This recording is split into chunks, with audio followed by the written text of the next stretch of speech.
बडाणी में 13 ॾींहं अॻु नामालूम हथियारबंदनि हथां अगवा थियल साफ़ी गुलाम यासीन भुट्टो जो सौट बाज़ियाब न थी सघियो। वरसन जो बख्शा परेड बडाणी प्रेस क्लब अॻे मगवी जे बाज़ियाबी लाइ ख़िलाफ़ एहतजाज।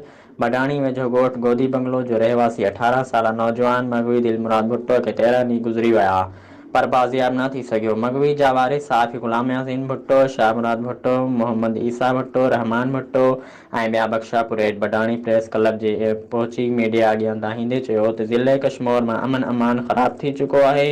धाड़ा फरू अगवाऊं रोज़ जो मामूल बणियल आहिनि। अगर को माण्हू घर खां शहर तरफ़ कंहिं कम सां वञे थो त हू रस्ते में ई अगवा थी वञे थो। हुननि चयो त 13 ॾींहं अॻु असांजो नौजवान दिलमुराद भुट्टो होटल ते मज़दूरी करे वापसि घर अची रहियो हो त रस्ते में नामालूम हथियारबंद अगवा करे फ़रार थी विया, जंहिंखे अॼु 13 ॾींहं गुज़री विया आहिनि पर SSP कश्मीर ऐं बडाणी पुलिस नौजवान खे बाज़ियाब न कराए सघी आहे।